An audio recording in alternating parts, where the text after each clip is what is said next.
Well, in part, I guess three ways. I always say three. I never know. The book is full of threes because I just am three obsessed. So let's make up three. First there was this. Well, yeah, it's not mine, but yes, it's who knows what.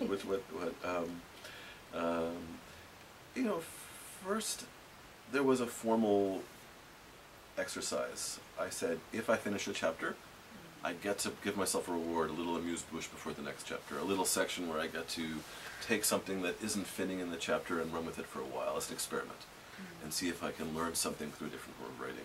But keep that kind of short, because in those short texts, I'm not expecting the reader to, I'm not telling the reader what to think, I'm just playing in a way with certain events that happened to see if I can learn something, and trying to offer a different kind of invitation to the reader. So the first thing was I formally, literally said, let's have chapters which are more or less expository. This is an argument. This is information to argue for something. And then let's have little sections which are much more, if you like, ethnopoetics. That is, where I'm trying to convey the conditions of becoming of a certain world. And it's through a different kind of writing. The second thing I tend to do is I'm always aware of why an argument is important to me. So, for example, and the different ways in which I build claims for an argument. So, for example, I was interested in how, in the U.S., at the time I was writing, there was a certain discourse of the caregiver. That it's very difficult to care for someone with dementia, that it's a 36-hour day. Newsweek called it an atom bomb. I mean, explosive language. And surely this is true. Surely under the conditions of labor, the structure of households in our time, living with a relative, a partner, a parent with dementia is a particular kind of challenge. It's a challenge that's often gendered.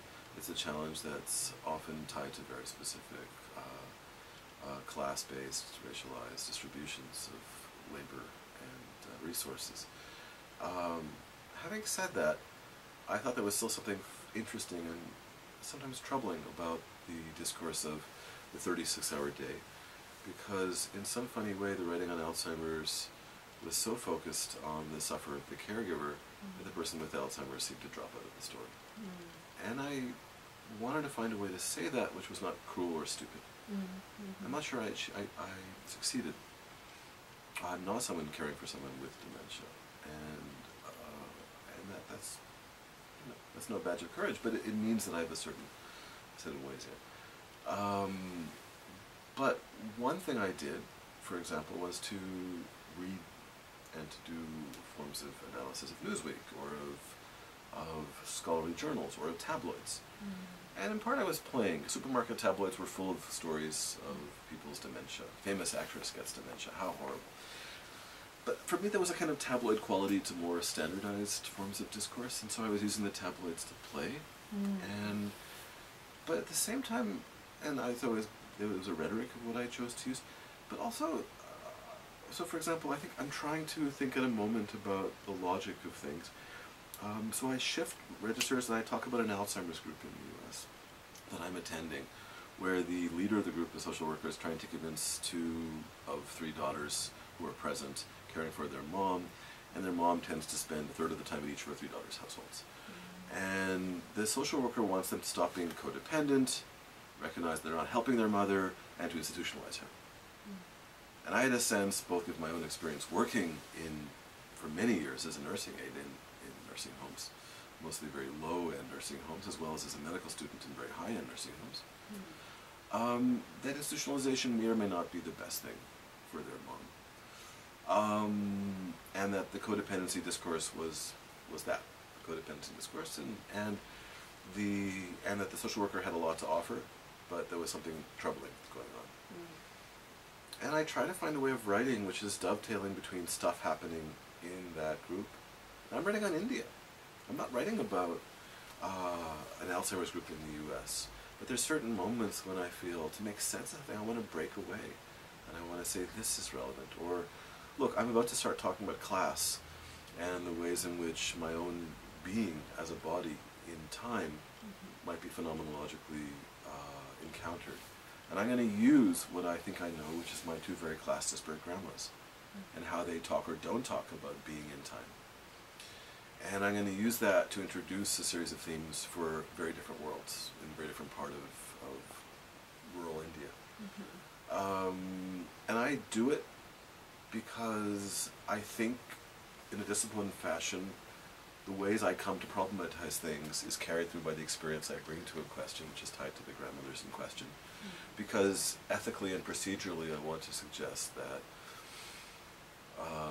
there's a relationship between the demands I make on other people's families than on my own, and because there's something more complicated about the nostalgia and the pleasures of talking about your own family that I want to think about it with.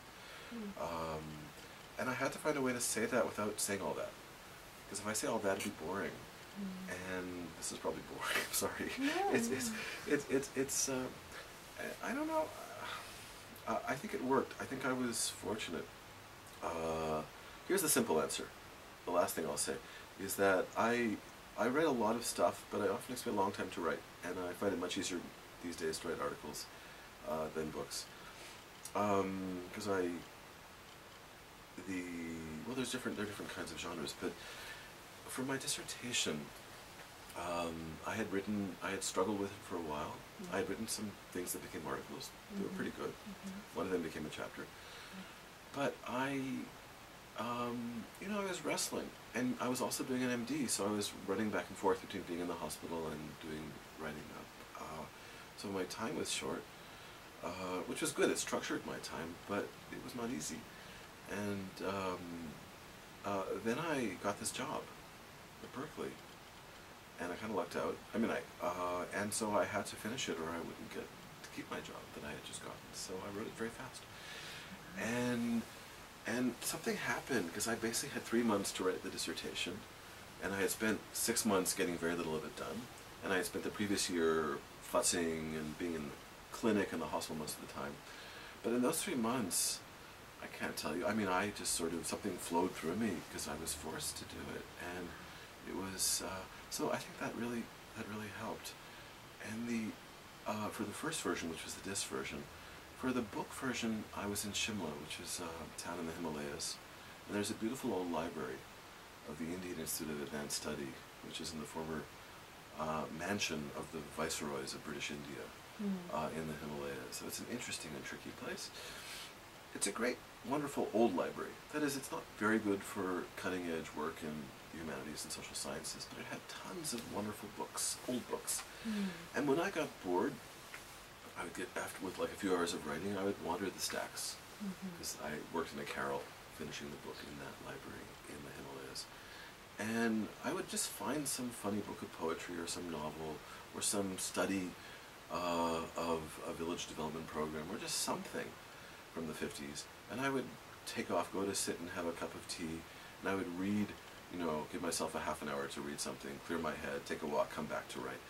And I ended up incorporating those funny fragments, those poems, those books, those development reports. They're all over the book. They're in the epigrams, they're here and they're there. So for me, having a discipline where I wrote, but then I took off time and took a walk, but I also found some book that was totally by chance, that looked kind of interesting in this grand old library. And I read it, or read 20 minutes version of it over tea. And then I was often inspired. That's cool. So I don't know, that's also became part of how I